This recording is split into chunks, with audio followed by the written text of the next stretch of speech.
10 years from now, you won't even think twice about who breastfed and who didn't, because there's no carryover. There's no like, well, James got a C minus because I formula fed him. When you get out in the world, you can't tell who was breastfed and who wasn't. Welcome to Not Right Now, the podcast about parenting through all of this. I live in fear of having a tiny little injury to get me off track. Not like I'm in such good shape, but it would be very hard to get back to the shape that I'm in, where I can do 15 burpees without peeing myself or, No, you're where I aspire to be, 100%. Like 15 burpees without peeing myself would be a dream. Well, I don't know if Dana talks about this, but there is I don't know what it is. I guess I could look into it, but there is an injury. Something happened when I gave birth that there's some muscle that got broken. Well, she pees her pants once a week, if that's what you're asking. Yeah, it's weird because I'll do a certain exercise and I'll feel it. And I don't know how to explain it. It was something I never had, like a little twinge that never happened before I gave birth. And then it was like a little reminder of, don't forget, you're broken inside. Yeah, for her, it's sneezing, laughing, really any of those things. That's disaster. No, I feel lucky that it's not that bad for me because I have a friend who hers was so bad that she would like suddenly wake up and she had fully pissed herself completely. Oh, like I had like fucking no nightmare. knowledge that it was coming. Anyway, I want to know, when you are feeling Chubbington, how can you tell, what have you been doing that makes you get to the point where you're like, okay, time to drop a few? First of all, I've only had this issue once ever in my life, which was the first year of working out of college, because I swam for the first 3 years, swam and played some baseball for the first 3 years of college, dropped baseball first, then dropped swimming. But I was like 2% body fat, 185, like no questions asked. And then I spent a year and a half-ish playing rugby, and I got up to 205 pure muscle. When you then transition to office life and sitting and drinking fucking frappuccinos in 2005, 6, whatever it was, all that muscle has got to go somewhere, and it's not great. But much easier to dig out of that hole when you're like 24. I'm nowhere near that now, but startup life, moving, all the things have contributed to it. And yeah, it's been definitely longer than I thought and should have been. And it's frustrating. Basically, I got one like a nice green suit for the Wicked stuff last year, and I was like, barely fit into this, and I'm going to fix everything by next year, because how often do you know you're going to do the exact same shit next year? Did not. So I got 32 days to pull my shit together. Not to get in shape, but it's time to at least right the ship here. Awesome. Great. Take the laxatives, I'm using this eating tracking app. Like, my diet's pretty good anyways. Macro Factor, it's like apparently the fucking nerdiest of all of these things. I don't know. And every day by noon, it's like, you're done. What do you mean I'm done? Can I give you a gentle suggestion Please. that is human? Just put a little note in your calendar, maybe 2 weeks before the premiere, just to say, seamstress. Just give yourself the option that you could maybe let it out. Do that to yourself, because we are old. And we are old, but I also have 4 times as much energy. I sleep better. I eat better. All these different things when I am quote unquote in shape. Not even in like peak, which will never happen again. But imagining what peak is for now, I gotta turn the whole thing around. So feel better every time. It's so annoying when you get like the flood of good chemicals and you're like, God damn it, it does feel fucking great. Yeah, I know. I did my cult this morning. I did the sauna club because the proof is in the pudding that I always feel good after I do it. And there's nothing like hard about it. There's no lift or anything like that. But when you're a boy or a man, an old man, when you start feeling chunky, where do you feel it? I'm just curious, like where in your body does it manifest? Right now, it's just like the belly. It's 2 things, I think. It's that, which is, again, like it's compared to a lifetime of the shape I've been in, for sure.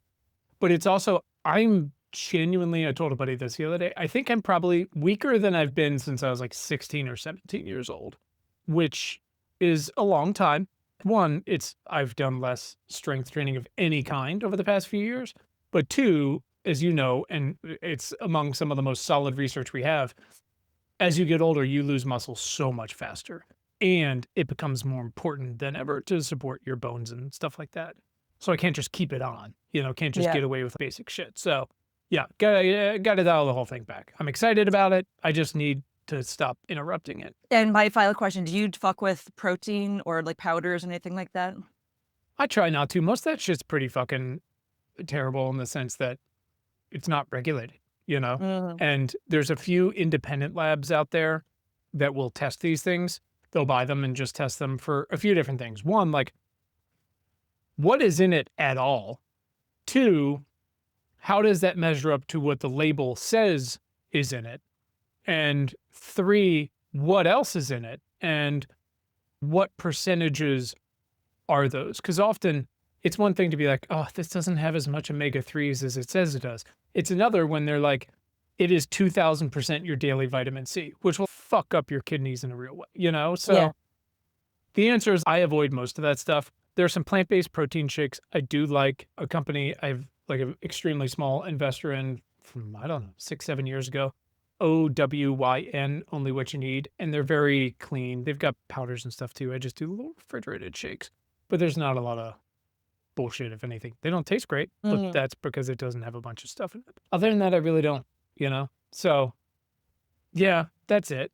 But it's less like measuring it on my body, which, again, I don't notice when I'm in shorts, but I do notice when I'm trying to get back into this suit. It's very frustrating. That's interesting. It's nice to kind of hear the guy's side of these things. I used to have a lot more stuff that I would care about looking good for, you know, fitting into a dress for whatever. And there's fewer of those going on. And I don't know, I used to wear a lot nicer clothes and then I worked from home and then COVID happened. And I still have that little tinge of, what if you like looked good every day? What if you're one of those like famous women who like gets up every day and gets dressed and has a look? And then you're like, and then I'd be like my mom. Right. Yeah. Right. No, that's real like Stepford Wives situation. Yeah, no, it's not that. It's just like we're in a phase right now where I actually have to do some of that for the next 6 months or so, if we're so lucky. And I want to show up and be supportive, but also I got to feel better. It's crazy. That's where we are. That's what I did this morning and then didn't have coffee. Still, here's what I've eaten today. These are delicious. Spirit almonds, the mustard flavor, fucking delicious. So that's what I'm running on. Anyone who hasn't seen, Quinn is drinking from an aspiringly large iced coffee. Like it's as large as... It's a cold brew from the independent coffee shop downstairs. There's a lot of ice. I like it cold. How do you do it? I prefer hot. I do cold when I'm like doing my getaway, which I'm doing in a couple of weeks when I stay by myself and I don't want to make coffee. And I just like that without ice, but I like it black. You know, somebody was on Reddit once saying like, why do you like black coffee? And people were saying, once I realized how bitter life is, like black coffee began to taste more normal to me. So, you know, why mess around with things that will get in between you and that good caffeine? So yeah, I like the bitter. I like the cold. I usually do cold brew because it's got supposedly less acid. Again, it's less about the numbers and more like doesn't give me reflux. I love a good cup of like straight black hot coffee, but I can't put stuff in it. The sugar just makes me go up and down. No, thank you. I'd rather preserve that for one enormous chocolate chip cookie a day.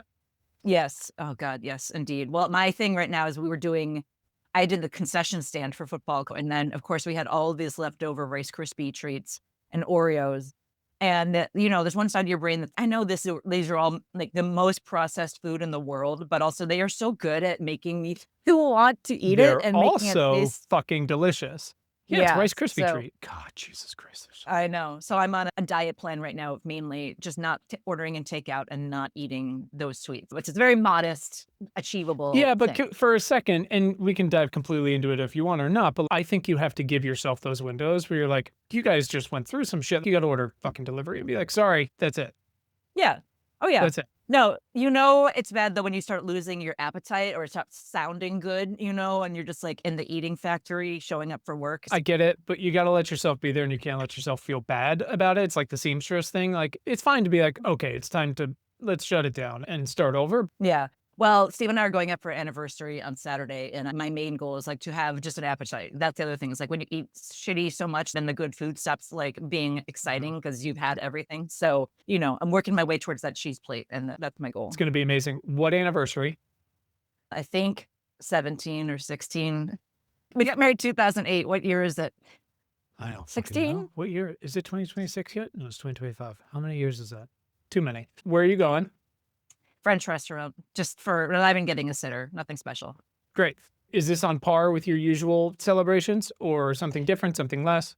Pretty typical. We do once in a while, every few years, maybe we'll do a trip, although that's harder and harder each time we do that. No, not really. There was one year, I think the first year I bought Steve a candy bar or a card, maybe both. And we don't try that anymore. I don't know. Quinn, come on. What are you, what are we Oh, no. going to do? We started off strong. You know, Dana would be like, it's the leather anniversary. It's this. And I'm like, you're so much. I showed up like to dinner in a t-shirt. You know, I'm a fucking monster. I tried to do things. I remember once I surprised her with a little picnic. Again, listeners, all pre-children stuff for sure. Right. And we try to do stuff. Maybe we've done trips. There's a couple little spots in Virginia where it's pretty easy to get away for a night. Maybe two, doubtful. Like Charlottesville is lovely and stuff like that. And we'll just bail. Kids don't want us around anyways. That is easy. Like a trip is hard. We've done a couple of those. This year, ours is in a couple weeks. It is 15. And Dana has to be at the Austin Film Festival for Wicked on our actual anniversary, which is in the middle of the week. And so I was like, well, I'm coming. Great, fine, I'll sit in the audience. And then I tacked on like a day at a hotel after that. Nice. You know, because I was like, fuck it, we're already over here. And that'll be what it like, would it be nice to have more? Sure. Would it be more stressful? Probably. I feel like anniversaries are like the New Year's Eve of relationships where you're like, I should do something, but also. I get it. I remember on our honeymoon, I remember this. And we were really bad about it for a long time. I remember a woman, Dana, was like drunk shopping at like a French boutique. And this nice, lovely French woman was like, you gotta, don't forget the partnership, the marriage thing. So we try to stop here and there. And we're good about it on it every day, but. Oh, Claire, I give up. Why? So you guys got married in October, November? October 23rd. Why was that your wedding date? How did you guys choose that? It's a really great question. We were in California, but we wanted to do it in sort of a fall setting and didn't exist even then, really. My family's enormous. So I think I told you my mom's the second of 9 kids. I'm the second of 31 cousins.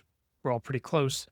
They were all invited to start with. I think we ended up having a total of 203 attendees. Dana had, no joke, 13 or 14 bridesmaids. I had to have that many groomsmen.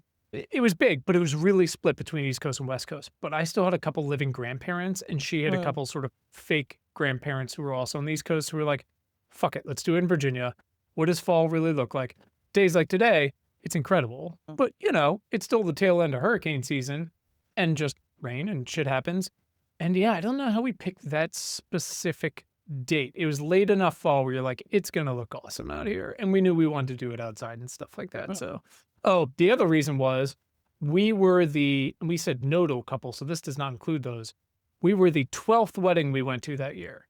Yeah. Ours was the last one. Starting on New Year's Eve, that was number 1, literally, of the year, and ours was the 12th one. So we were like, I guess we'll get in line. I don't fucking know. Yeah. Remember that time of life when you're God. on the train and like how expensive it was? Holy shit. And we were like in all of those. Oh my God, it was crazy.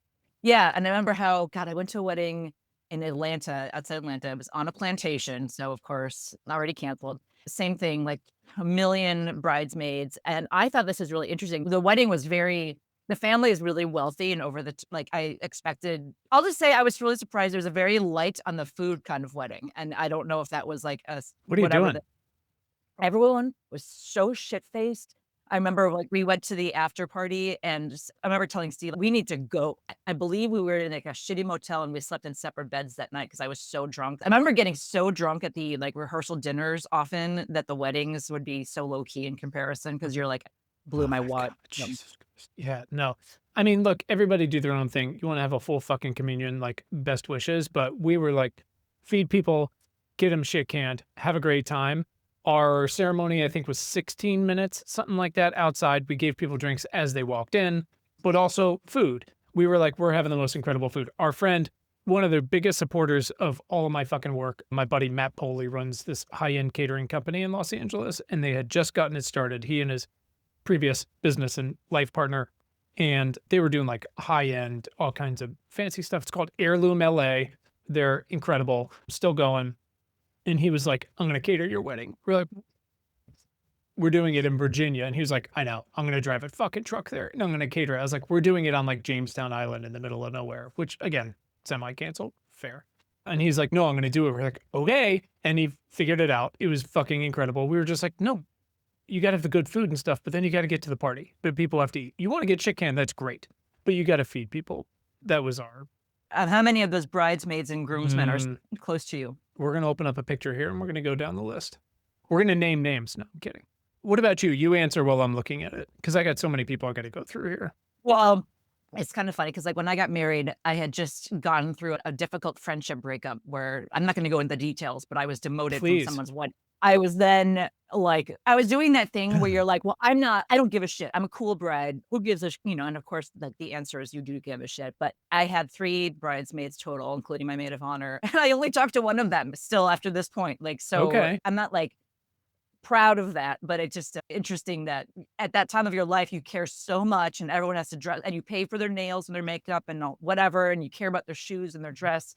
And then cut to, being like, I think never talking to you again. So I always am like, it'll be interesting when our kids get married if we, by that point, agree that is a big deal. Or there's a part of me that's like, it'd be hard to imagine some child being like, no, I'm serious. I need the band to play this song on time. You know what I mean? Like that matters, and to agree with them. It's hard for me to imagine thinking that matters right now, but. I know. Or does it matter the most, Claire? I'm kidding. So Dana had 13 bridesmaids. And here's the thing about my fucking wife. Does she talk to all these people every day? No, for sure. But I think each of them thinks she's their best friend. Oh. This is who I'm married to. It's crazy. And I know she would show up for all of them. My sister's one of them. Yeah, it's crazy. 13 total. And then she's got, 10 other friends. Now, maybe you have the same thing where you look up and you're like, it's so weird that person wasn't even at my wedding. And then mine, 10, 11, majority. Okay. Well, you're a better person than I am. Not all, but it comes and goes. I've got a single text thread, but I've also got like my office mate. I finally apologized to him 15 years later. I was like, I feel terrible you weren't at my wedding. He's like one of my best childhood friends. Fucking life, man. I've got 3/4 of these guys on one text thread, and I think that helps. I don't know. It's weird. Life is weird, Claire. Yes, it is, for sure. My wedding date was chosen because my mom told me that she always thought a fall wedding sounded good. And little had I known, while Steve and I were getting engaged, she had booked the golf club like for October 11th, and she'd already set in motion. So I was like, this is a train, and I can just like get on board.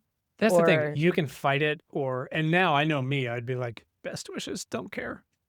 Yeah, well, I'm not stupid. Why would I let someone get in the way of someone who wants to do the logistics? And Steve's parents came to visit some months before the wedding, and my mom took them to the golf club to show them where the reception would be, just to kind of get them, on board. And there was a little bit of culture clash where his parents, I think, assumed that they were like the country mouse, and Steve's dad was looking out the window, looking upon all this, here's what the band's going to be. Here's where the cocktail piano will be. Here's this and that. And he looked out the window and he said, I'm so glad I don't have daughters. And the real kicker is that he does have daughters, 2 daughters from his first marriage. So anyway. Jesus, it's got some layers to it. Yeah. He's fucking, Claire, how do we, besides airing our grievances and our failures publicly to listeners, how do we not do that? I don't know. I'm really scared. I am too, because there's a lot that's built into the machine, but I'm trying to be as hyper self-aware. So we've talked about very earnestly, I do not drink because there are opportunities for me to yell at my kids through drinking that I'm not going to participate in. And things like that where I'm like, nope, not doing it. I'm just going to take that out. And the gummy is going to even take us more in the other direction. But how do we not fucking become that? Oh, I'm so glad I don't have daughters. Jesus Christ.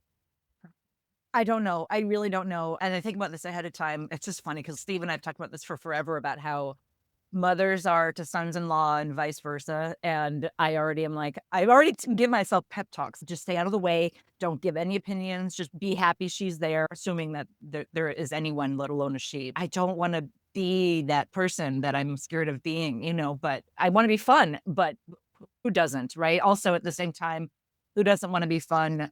Figuring out the not right now of it all. I have more notes on my phone right now about what to do about ice than I did, what the year I got married. And that's a fucking bummer, just to kick things off a little bit. And my phone is pinging with the new improved mom's text thread that now includes a dad because the wife died. Why? So right. Yeah. Yes. Yeah. Anyway, yeah, I really want to be a young, cool, not young, but a cool, empty nester who travels a lot and is goes out to dinner and invites your grown kids and their friends or partner to join you. But who knows? I might be I don't want to talk to you at all. I'm not leaving the house. There's a good chance that could all happen. So Oh, Yeah. sure. But that's also non-destructive, right? You're like, not only am I not going to ruin things, I'm just not going to show up. Talk about being the cool parent. You had a note about, and the parenting, this is such a specific, you typed this and I was like, oh, I can name those 5 people off the top of my head. When you found a good parent friend, you can take out your kid's medication and ask them what their kid takes and it's not weird. Yes. Lifers. Yeah. And this is also like when you are friends with someone. I have a friend who has a kid who has like pretty hard to control ADHD. It happens to the best of us. Right? And this kid, in the past, I've seen him have hard days. I've had to do some gentle discipline on him myself, but also I'm a mom. He's in my school network. So I feel very like warmly towards this kid, even though if he can be a nightmare sometimes. So like I was doing the concession stand for football a couple weeks ago, and this kid came up and asked for something. And I said, "How you doing?" And he said, "Pretty good. How about you?" And I went and talked to the mom, and I said, "Your son not only responded to me, he asked me how I was doing." And she Gold star. yeah, exactly. She was so happy.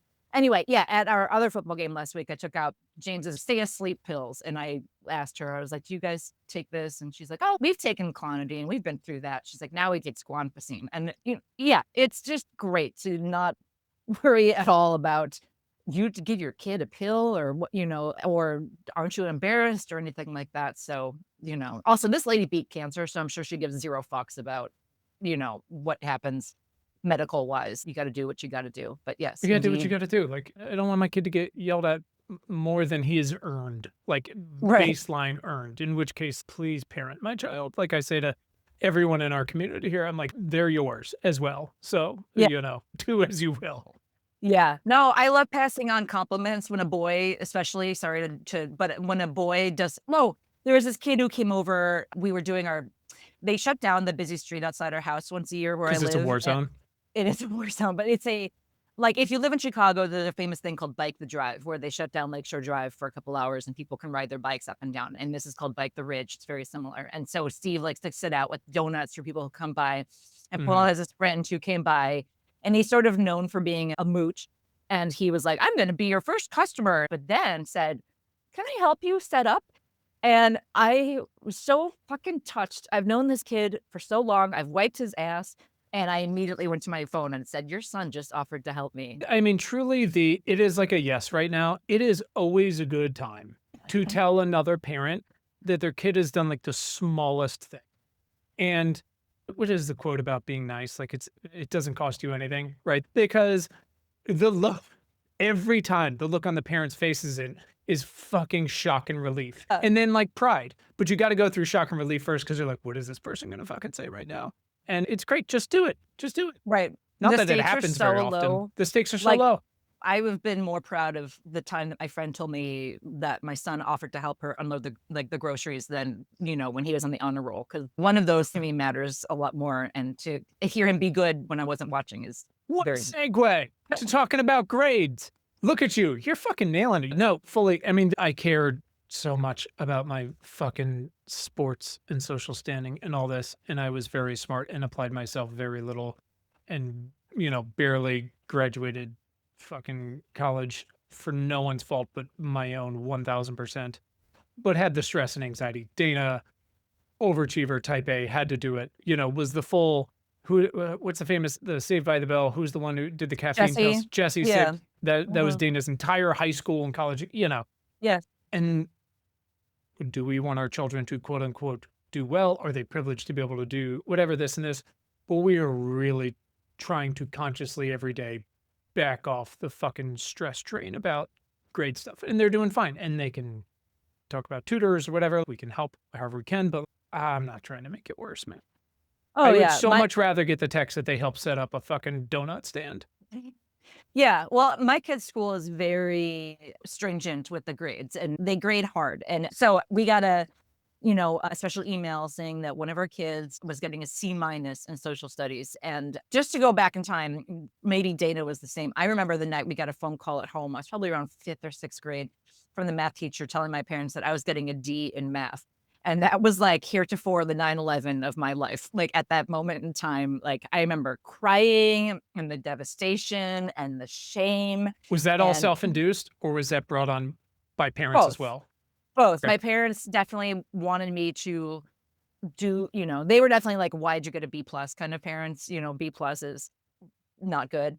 And I just happened to be a people pleasing, parent pleasing kind of firstborn, which is like, lucky for them. And then, cut to years of my mom like making math quizzes and sitting down with me painstakingly to get my grade up. And I remember they paid for the SATs, like for me to take the SATs a second time to see if they could get my math grade up because they paid for me to have private counseling, all of this stuff. I don't have it in me. First of all, my mom didn't have a job. So that was, she could be my unofficial tutor. I do have a job. And now I can say from the other side of it is that if you do get all of your good grade in middle school and high school, it doesn't promise anything for college and beyond. And it doesn't mean you're going to be successful or happy. I don't think getting better grades would make my clinical depression any better than it was. But I think if it was Paul, our older one, like who had this C minus, I could imagine freaking out a lot more. But looking at I was like, I think you just didn't turn in work, basically. I don't know. I just was like, well, this sucks. This is one more thing to deal with. But also I was like, he can do this. It's gonna be fine. And then Paul, meanwhile, told us that he wants a tutor because he got moved up a level in math, which I already was like, is he gonna stress about this? Because I don't want that to happen. And he didn't get like his first night's homework. So he immediately went to, I need a tutor. Side note, he did Steve the biggest favor in the world where Steve came over to try to figure out this math assignment and he did it. And he like remembered algebra and was able to convince Paul. And I haven't seen Steve feel so good about himself for a long time. Not since he came back from doing his shoot with Giannis and said that Giannis was a good guy. So you get was it call, email, whatever the fuck, letter We in the got mail? an email CMS. saying midterm grades are coming. You're going to get a special email if your kid is flopping and getting great. a C or worse. Let's talk through this because everyone knows there's so many. I mean, I have 6 different school apps we got to subscribe to and logins, all this shit, right? And you can't keep up with it. Do you and Steve both get those emails? We do get the emails. So had you both seen, I'm treating this like CSI, had you both seen the email and then decide to talk about it together before you approached your child? Or how did it go down, basically? He was out of town for work, so I got it, and I knew I'd have James on. And then, again, I looked it over, and I was like, it seems like this is, like, a lot of admin stuff that he can and I feel like at this grade level, 5 and 6, a lot of it is like, can you keep your shit together more or less, which is pretty hard. And what it probably should be, but yeah. And let's see, what did I say to Steve? I just was like, I think we're gonna have to deal with this. I kind of had a little thing in my back pocket, actually, when I picked up the boys, and I said, James, I need to talk to you after school. And he was yeah, exactly. He was very intrigued, scared. He wanted to know what it was. Going through the list in his head. Yeah, exactly. And there's a part of me that's like excited to have the intrigue. He's like, what is it? And I was like, let's go talk privately. He's like, why can't we talk here? And I was like, do you want Paul to hear this? Whatever it is. So I pulled up the email in front of him and I said, here's what it is. And here's like what I think is going on. And I said, you need to talk to your teacher, and I said, Dad will talk to you as well. But also, I did calm down. It's not like we have been doing our job. Here's the thing. I don't want to check their backpack every day, check Google Classrooms, check the binder, but you have to, and like, you need to do this better. We will help you. I was like, I know you can do this. I'm not mad at you, but let's all try harder, basically. And too much going on, like too much not going on to think deeply about this. So then Steve came home and I think had his own little talk with him. So, and do you think he approached it the same way? Probably. Yeah, I think so. I think the issue with James, Paul is very, he's firstborn, he's neurotypical, or at least he seems to be. And he's really good at being like, I got to get some work done, sit down and do my work. Whereas James is like, I got to get some work done, but first snacks and reading, and then also first basketball. And then comes me, like the bitch, being like, that's funny. I know, or that's what I sound like. Great. And my frying pan and hearing curlers. And, and I'm like, I don't want to make you do this, but also we can't wait till the end of the night when you're all tired and then like the sobbing starts and, you're writing with a pen and you poke through the paper and, that was like Tuesday. Really? Us, yeah. Yeah. So who's going through it right now? What class? And they're not really, they're doing fine. There was an interesting hiccup. I'm sure you're seeing it a little. There's a difference between elementary and middle school. And like I've talked about, our school system, for the most part, the elementary, some of middle, they really chose to not do much homework, which I think is fantastic for the kids who are doing well enough, right? Because free time and rest is important. But then you'll have things. But when we went to, and we chose to, take the kids to that Wicked concert a few weeks ago in the middle of the week, there's only one way to go to LA, which is it takes a couple days to do the whole thing. And so they missed Tuesday, Wednesday, Thursday. And they told their Oh. teachers ahead of time and, did the work. It wasn't like exam season or whatever. I mean, they're young enough, but it was substantial. And we came back and didn't do well on a test a few days later. He was like, they just straight up covered things like while I was gone that I didn't even know about. And you're like, that's totally fair. Oh. So, do they get to do, what do they call, test corrections or anything like that? I was like, what can you do? You know why. This isn't like a question of you didn't apply yourself or whatever. But then the young one's also like, I've got all this to do, but it's like you said, it's always late. He's got a ton of anxiety and issues. And like you said, it's right before bed. It's this, I got to do this. I can't go to bed. I'm like, first of all, what is it? Because you're in third grade. And also, where was this for the 3 hours prior since you got home? And I would rather, like you said, the fourth, fifth grade thing is it's a measure of do you have your shit together? I would rather them deal with this now than go full Saved by the Bell in 11th grade. What are the things, the habits, the setups and things like that we can set up to make it a little better now, knowing we are who we are, but it's hard. Well, I mean, we didn't handle it well because we're like, what the fuck is this coming out of nowhere? But also, you're very small. I don't understand. Like, Cornell's not calling right now. What could this No, be? can we let's just aspire for the kids to go unnoticed, basically, like than to have us do more to have them excel. Please just do what you have to do and leave us alone so we don't have one more thing to think about it. Yeah, it's a real not right now. At the same time, I know it's like the primary, but at the same time, I'm like, here's the thing, there's no rules, Claire. There's no rules, and will doing better possibly get you into better life circumstances? Yeah. But guess what? So much of that is already baked in socioeconomically anyways. And also you, at this point, can't do enough. I mean, the number of kids who get passed over by most of the colleges despite 40 fucking extracurriculars and tutors and 4.1 GPAs, which I didn't even know was a thing. Oh, excuse me. I had a 4.5. Sorry. You must have been dumb. Take 3 off and, I'm not interested in making their lives worse. I get very short amount of time with them, and stress is a real motherfucker, and I remember it, and that is super privileged to be able to do, but our same 3 rules apply, and we'll see how they hold up. Try your hardest, which is often different than doing your best. If you're not doing your shit, sorry, that's on you. You fucked that up.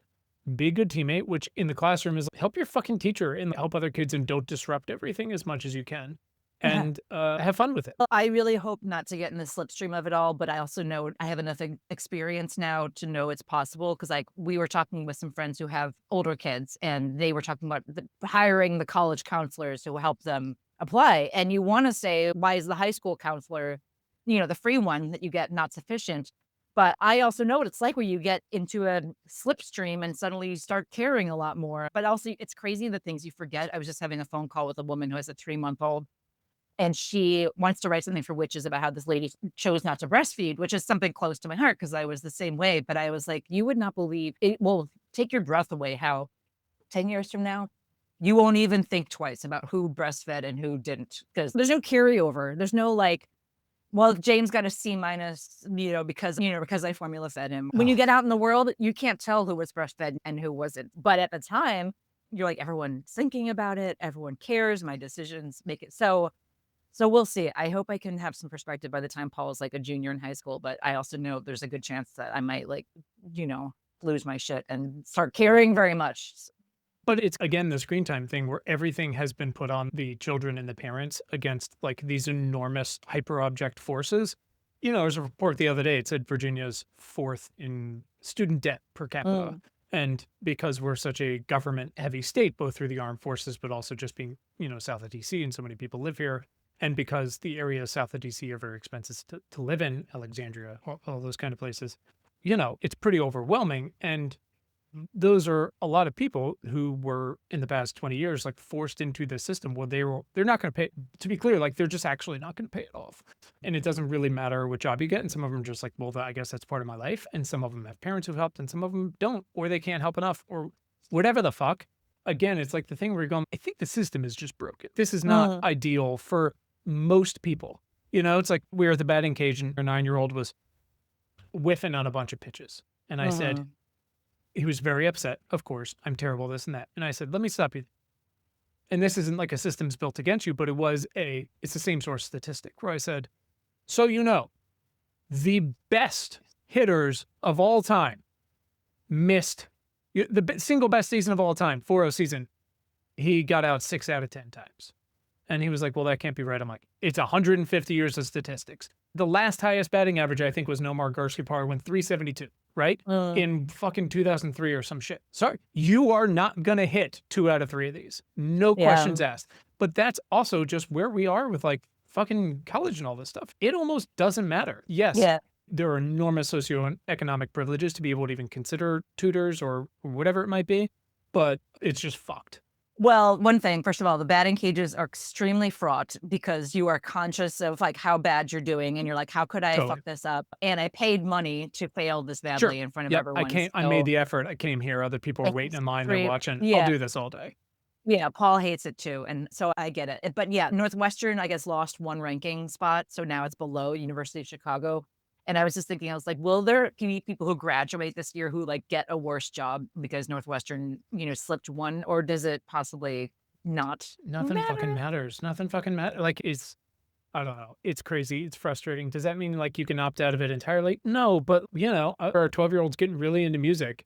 And I was like, did you know that their entire college is just for music? And you could do that or fucking whatever. I don't care. Yeah. And then, of course, my brother reminded me that the unspoken rule of Berklee College of Music is you can't stay the whole time, which I think is really great. Or he goes to a non-music school and then he's like the best musician there because there's no, you're the big fish in the little music pond. My big measuring stick is, are you going to contribute to the world in whatever way, man? And again, that's privilege, but hopefully they can extend that in some way.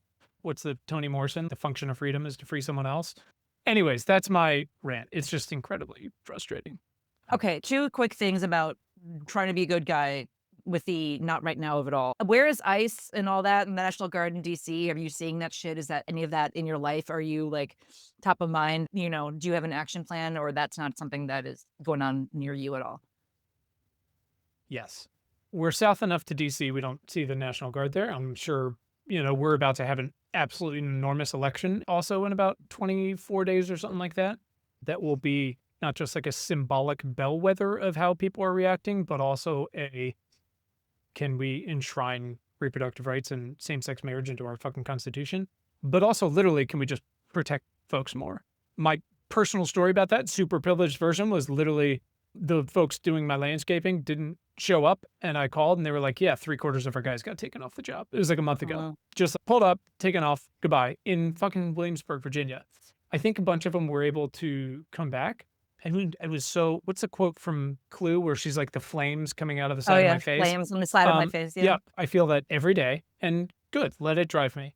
I think some of the airports in Virginia, again, I think proximity to the coast, the port, and DC have been airports for a lot of these flights that are going out, which again, what can you do? There's a lot you can do. There's a lot you cannot do. Yeah, it's a fucking nightmare. Though we're not in a city, it's an outdoor museum like yours, where it is directly threatened every day and troops are coming in from other fucking states. So let me turn the tables a little bit. How is Chicago? Well, I mean, it's a hellhole as always. I haven't been in the city, so I haven't seen anything, but I just got a text right before we jumped on the phone from a friend of mine who shared a clip of ICE at the school drop-off line, and the video was taken by a woman who saw these guys getting out of a car with masks and guns, assuming they're ICE and not just fucking randos. But ICE are randos. That's another whole fucking question, by the way. Continue, though. Yeah. No, so I'm going to, she wanted to know if I had a contact in the media, so I'm going to try to send this on after that. And then in the meantime, I have numbers. I have like an ICE reporting number saved in my phone. I have a note on what to do in case you do it. And in the meantime, the same thing, privilege, embarrassing. I have a friend who's Mexican, and I was saying, like, I want to check with our cleaning service, like if they're okay. But she was like, be careful because you don't want to sound like you're asking too much about their info. I saw somewhere online that was like, so many like people, progressive, people with money want to help and jump in. But, what can you practically do that actually makes sense? So it's things like checking in with people, seeing if you can, do errands, bring groceries, like a little extra money. And so, trying to do that now. But I was just talking to my friends at the football game about again, the not right now of life. We had a death in our school family, which kind of threw us all off kilter. And I was like, and are we going to Broadview also to protest ICE? Because that's where they are, taking people and where they're set up. And so that's TBD, like when you put your body on the line, but also who am I? So in the meantime, I did have a conversation. I mean, and if we can, I'd like to put a link in the show notes if this goes up in time. But I did talk with a friend of mine. She is in an organization called the States Project. Oh, yeah. And so they raise money for local elections. And I've been doing this for a long time. And I'm raising money for the Virginia election because, as you mentioned, first of all, if they can flip more seats and get a Democratic governor, then obviously policy will impact everyone in the state and then ideally influence the rest of the country. But yes, this is a bellwether, and it will say whether we are getting our country back or like we're going to roll over and keep taking it up the ass with no lube the way we've been. So anyway, if anyone's listening, check the link, chip in a couple bucks because this effort does work. We flipped an election last time by 963 votes, I want to say. So the state level work is much more effective than national. So that's my little 100%. Yeah, we'll put your specific link up. I will match whatever people donate up to $2,000. Let's say that. Whoa. So okay. Whatever people donate, because I'm here. That's why I'm here. Thanks. I mean, the first week it's not this easy, but the first week we moved back from LA, which is always going to be a fight. It is what it is. Incredible place, diverse people, this and that. But, an LA school board election is complicated. It's bigger than most like state legislature elections. LA County Board of Supervisors, this and that. We came back and within 2 weeks, a buddy and I helped this woman, a Black woman, former kindergarten teacher for 30 years, whatever, thought she might run for school board. There was an open seat.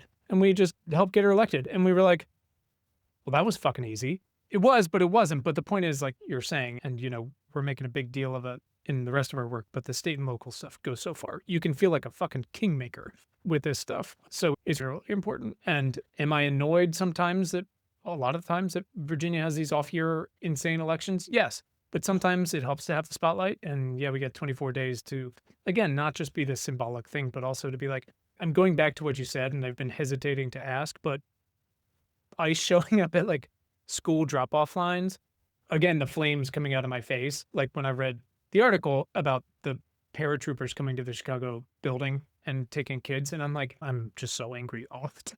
I'm her. Yeah. Give me all the things. I'm so angry all the time. Yeah. No, it's extremely. I was just talking to a friend of mine who we are in the stage of life where our kids are a little bit older, but our parents are aging and it's really depressing and sad. And also you are, trying to fight the system. And then weirdly, you're like, and I'm not feeling very ambitious or creative, which shouldn't matter at all. But also it kind of does because like, you're like, it feels like a sign of yourself dying when you're like, I don't give a shit about my work output, but also I kind of don't.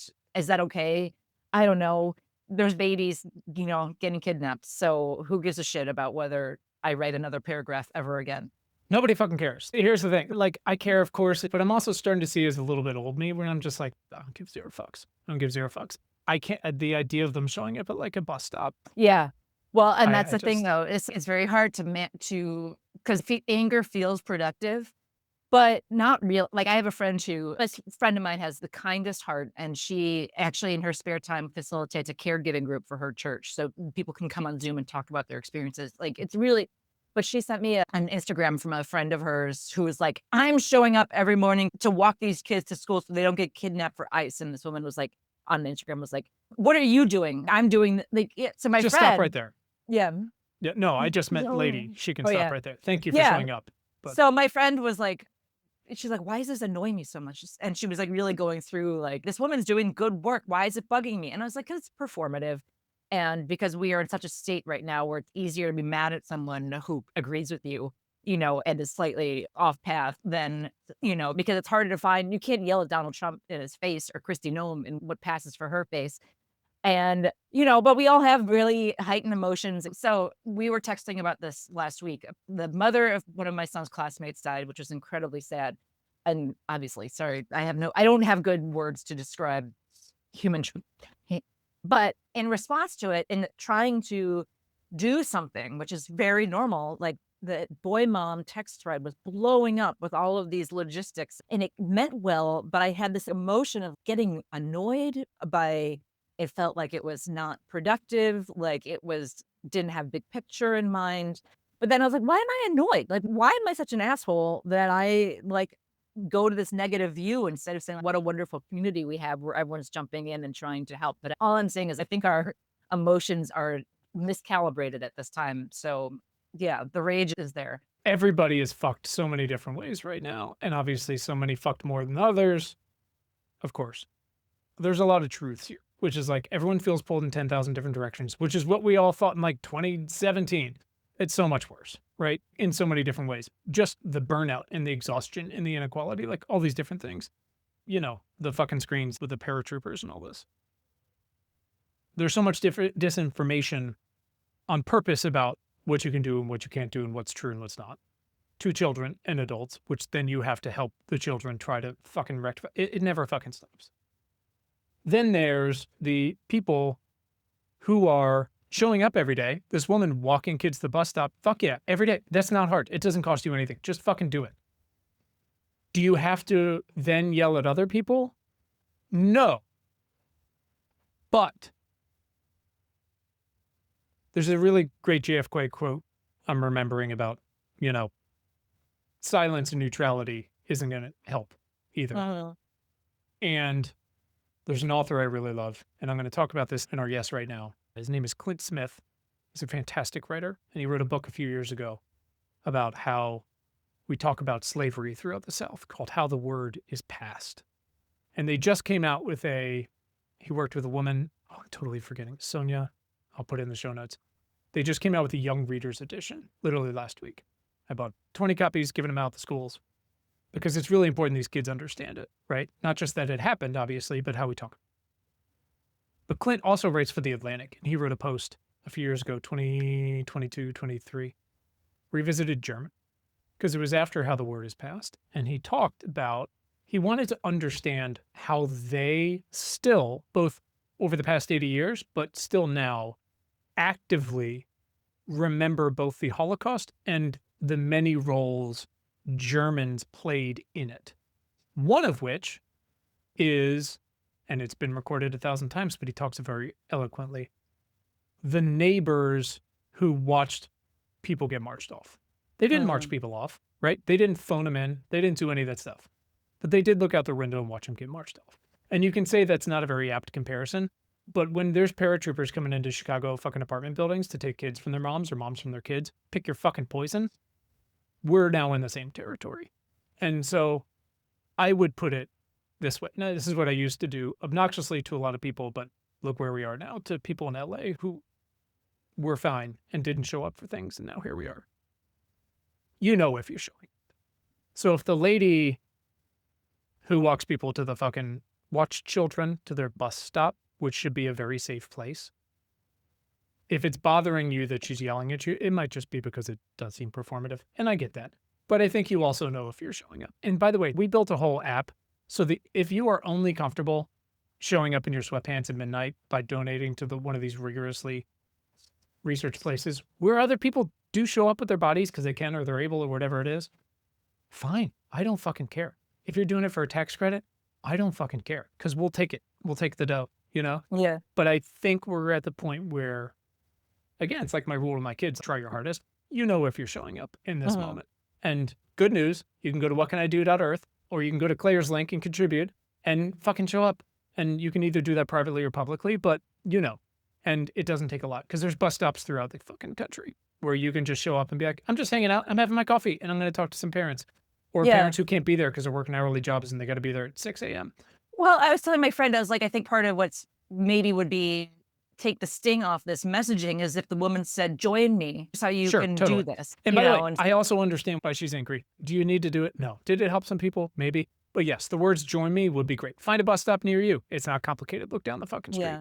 Yeah. The narrative is so important. My friend Melissa, her name is Melissa Walker, and I've known her for pre-kids, pre-everything. And she's so good at telling me a story, basically, which is so important. She was like, yo, can you do some fundraising for Virginia? And I said, I'm really not into it. I'm really not feeling good right now. And I was like, and I know I'm not the only one. So like, what's the story? Sure. Why now? And she's so good at that and acknowledging all the human feelings instead of just being like, you got to have faith, you know, or whatever. Like we got to this works, but also you feel good to do something, but Feels good.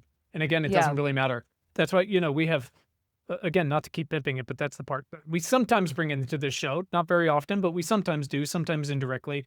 Directly. I said to somebody else the other day, I said, my secret hope for this show is that sometimes once in a while, people will realize, even if they just stop at realizing, that they give a shit about other people's kids too. And maybe you just simply do not have the time, not right now style, to actually even think about that, even if you do, much less to put it in practice, but now's the time to put it in practice. And we try to make it easy. You can literally say, I want to volunteer. Great, here's how you can show up with your butt. Or you're a coder or an accountant. I don't give a fuck. Give something you can add. Or it's just donating or learning whatever about the rights of what these people have. There's a lot of ways to show up. There's a lot of ways to help kids and moms and parents or people who are moms that didn't want to be moms. There's all the different fucking things. But if it's just contributing to your state's project link from afar, because in 2019, Virginia gave 400,000 people who had never had health insurance, and now they want to make it go away, you can actually stop that. You can stop it from happening. Congratulations. Like, it's pretty great. It's pretty great. Yeah, it definitely feels good. And it, like, especially after, again, I still feel like I remember what's the word? Impotent feeling after, door knocking for Hillary. And I think that's a burn, you know what I mean? Feeling like, we're going to do this. And you're like, what do you mean that added up to nothing? Like, we really thought we were doing something. But again, my friend Melissa told me, she's like, because I forget what election, there's one that we worked on that we didn't win. Daniel Squadron, who's one of the leaders of States Project, was saying, like, you have to lose to win. This is not just like one and done thing. You don't understand winning if you haven't lost. So the number of groups that do really amazing work that came out of Hillary getting smoked, culturally, electorally, all the things, have done incredible work. And does that mean we've won? No, but it would be a lot worse, to be clear. Yeah. And you got to lose. I mean, you got to lose, and it sucks. And a lot of people get hurt from that, for sure. But we can't just watch people get marched off. Not going to do it. One ththing, I was talking to Dan Oshinsky, who is like my newsletter boss / guru. So tall. Yep. Love how tall he is. He's taller than Giannis. But we were talking about like how I do this other newsletter now about local things. And I was saying how I feel like it's some ways it's not as sexy as Evil Witches. Like, it's not as personal. But on the other hand, I'm so thankful that I have an official reason to be way more knowledgeable about how our school board works or doesn't work in my town, and realizing being much more in tune with how special ed works or doesn't work in our town. And I'm really thankful that I have that reason, because our kids are in Catholic school, so we're out of the drama for now, but that doesn't mean I shouldn't be aware of the drama, because these are the kids in our neighborhood, and these are my friends' kids. So anyway, I guess if someone's listening and it's, what else should I do? Sign up for your local paper. Just read your local news, especially if you are like me and you still continue to I have such a problem with self-harm in terms of reading the comments of conservative publications to, I don't know what, just to confirm that, there's people out there who are like, why won't J.B. Pritzker let Trump come in and solve all the crime? Is it because he's so fat? And you're like, I'm going to kill all of you. That's when the impractical murder creeps in. By the way, it's really funny to me when Trump supporters point out that J.B. Pritzker is fat. I'm like, you can't call him that. What? It's like saying his skin tone is off or something. But we're not doing fat criticism no matter what. Well, fucking people. I hope folks take, what's the Gandalf quote to Frodo? These are the times we're in. Sorry, I know you didn't want to be born with it. And then there's the other one that you see sometimes: never apologize for raising whatever. What is it, like dragon tamers in the time of dragons, or like whatever. Here's where we are. Like, I don't know what to fucking tell. And that's where we are. So I hope you take it away as like, you're here, do something positive, because there's opportunity everywhere. Do you want to hear something depressing? Sure. We got an email, but also random. Like, we got an email from school morning giving us a heads up that they were going to have a lockdown drill at the school, and they always tell us how that'll go. And I mentioned it to my kid, and he said, I hate lockdown drills. And I said, what do you hate about it so much? I mean, I know the answer, but I was like curious about whether it was like, the fear, or if it's just like a drag to do. I was like, what do you hate about the lockdown drills? And he was like, and I was like, I don't know, because we didn't do that when I was in school, because that wasn't an issue. There was one school shooter who was very famous named Lori Dan, hyper local, but like we never did. We did tornado drills and fire drills, and that was it. So I was like, boy, am I lucky that we never had to deal with that. So yeah. We were truly like the middle of the Oreo. Like our parents did nuclear blasts, which was like hide under your desk. Good luck. I know. It's so And sad. now this. Yeah. I'll tell you an uplifting, a very short version of one of those. Good buddy. Yes. His daughter was doing them and she told him the same story. We had to do a lockdown drill today. And same thing. We're all just overwhelmed with, I wish you, the root feeling I think for a lot of us is I really fucking wish you didn't have to do that. Right. And then you gotta kind of go through it and this and that. And she said to him, she goes, a girl I have a crush on held my hand during the drill. And he was so just excited. She was, I don't know, 6th grade or something like that. And that's it. And that's what she took out of it. And he was like, that's what I'm going to think. But I'll take that all day.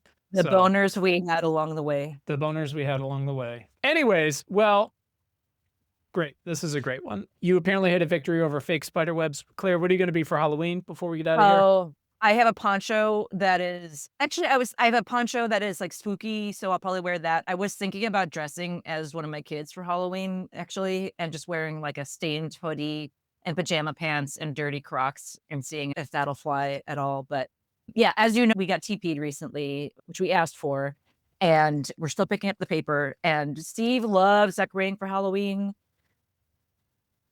Fine. Just like being so fun, and then cutting to like weeks later being like, can you drag all that shit back inside? Anyway, I asked him, I said, since we covered our house in toilet paper, can we take a year off from the cobwebs, the fake cobwebs? And he said, sure. And then he tried to push back a little bit, but I was like, we already agreed. We already said it. So he was like, I always take the cobwebs down. I'm like, it's not you cleaning up. It's just a matter of like voluntarily putting garbage around our house, So anyway, maybe it scored a victory against one form of garbage outside the house. Let me ask you a question. Do you think there will still be fakes? We'll see. I don't think it's much to ask. It's just funny because Steve is like, on the one hand, grew up camping and he loves hiking. And he's one of those people who like makes the kids shush when they are running down a path, screaming, because God forbid you're not silent in the wood. But at the same time, he like does not mind putting a lot of shit out front of our house and like buying more and more skeletons and, and since he's a director, he gets the fog machine out and the lights out and things like that. Yeah, exactly. So anyway, yeah, Paul is going to be allegedly one of the Daft Punk guys and James is going to be a football player for the 5th year in a row. God bless. What's going on? Is Charlotte doing K-pop Demon Hunters? What are the kids going to do? No, she's doing, I don't know, something with a couple friends. I didn't pay. But honestly, same thing. I need a minute this year. I don't fucking know. 12-year-old was like, he mentioned something I've never heard of. Great. Don't care. Haven't had a chance to even talk to our youngest about it. Who can know? I realized I put my Glinda and Elphaba costumes into our storage unit somewhere. So we have a blanket rule. Nothing's coming out of those things until they need to come out. So I got to figure it out. Yeah, I don't really know. I bet you'll have ways. I'm sure they're going to turn the movie into a different musical, and then they're going to turn that musical into a TV special. Oh, and then make a movie out of for the rest of my life. There's going to be more than those. But here's a spooky story. And I mean, I don't mean to be irreverent, but the boys saw their first dead body last weekend because we went to the wake for this woman, Lisa, who passed away. And I did not. It was a weird social navigation of, are we doing funeral and wake? And now the kids Paul has to go to mass once a week to get confirmed because we're Catholic. They're stupid. And I was like, well, this woman was young. She had a big family. Let's not put our bodies in the church. I bet there's more people who want to sit there. So we'll just go to the wake. And I didn't mention open caskets to the kids. I didn't know if that was going to be a thing or not. And I didn't want to get them thinking about it. So they got a sort of jump scare with, first dead body. And James kept saying she looks like she's sleeping. And I said, well, you should compliment the mortician because that meant that they did a really good job with her makeup and stuff. And he said a couple times, and I don't know if he was joking or not, that he thought she was going to wake up or that he saw her moving. And I kind of was like, shut the fuck up. Also, like, I didn't know what he had to say about it. But long story short, nobody said a peep afterwards about it. We were ready for nightmares, like lots of questions, lots of thought. No one said anything about after all this. So I guess it went quite well. So good news there that kids saw their first dead body and did not bother us about it. So that's a win. Yeah, great. Either they handled it really well or they're just shoving it down with everything else with their shooter drills and all the stuff. Well, it's really, again, the performative the performance of grief is very interesting because, like, we, as a school and as a class, want to surround this family with love. But Paul's also newish to the school and he's not that close friends with this kid. So you're like, where do we slot into things? You don't want to be insincere and be like, all of a sudden, hey, Miles, we've never talked in our lives. Do you want to come have a play date that's related to this tragic death? No. I was going to ask you anyways before. Yeah. Yeah. And I think there's a rush to be the front of the line of being a helper and being seen as a helper, but for better or worse with death, you're like, it's going to be a long haul. He's going to need friends at Christmas time and graduation. And so, yeah. And I kept trying to be like, do you guys want to talk about this? No? Okay. Well, I guess that's fine. I don't really prefer to, but also I don't know if we should be talking more about death, but it hasn't come up. So not recently. So Paul asked me last night if we could have a little snuggle time before he goes to bed tonight. And I said, absolutely. So I don't know if that's at all related to the death in the school family or if he's just likes being cozy. Literally just be about erections. It could be anything. You brought that up. So you find the next transition then. Is there a segue from erections? I don't think so, ever. Have you talked yet about jerking off best practices? No, I mean, we've talked around it. I'm trying not to be too, I don't want to scare the deer off, I don't want to be too proactive, but I'm trying to lay the ground of it's an open conversation as much as possible. I did recommend to him, and I think he actually read I think we talked about the This Is Awkward Adolescence book, because there's some good stuff in there about that. I know he reread part about fucking acne the other day, because he was like, oh, that's right, I know what I can do and what I can and why. I was like, yeah, just do that. I'm just going to tell you things out of that, so you just do that. But no, we haven't talked best practices yet. Yeah, just don't do it dry. God, I can't speak to that. I kind of want Steve to say, you do you, but make it unknown. I don't want to find evidence. That's all I really would like. Yeah, don't make it somebody else's problem. Don't do it in public. Don't do it dry. Yeah, it's picking your nose. We all do it. Just please don't make anyone else look at it or see the... It can be very healthy, but yeah, don't make it somebody else's problem, man. I don't have a daughter, and I always thought if I did, would I talk to her about jerking off? Because no one ever talked to me about it. And about girls doing it or guys doing it? Girls doing it. And I was like, I think if I had a daughter, I would have to talk to her about it. But how do you do that without being like, let's go to the sex toy shop and I'll destroy you forever? But anyway, that's someone else's discussion and not mine. There was a show on for a little while, 2 seasons, 3 seasons, that a good friend was a costume designer on, and it is a fantastic show called Pen 15. Penis, and they covered that, and it's great. The show's fantastic. Amazing premise. Well, I hope someone out there is doing it. I hope somebody is. Jesus, yeah. Head to notrightnow.show for more, or send us feedback, questions, horror stories, doxing, whatever it is, at questions@notrightnow.show.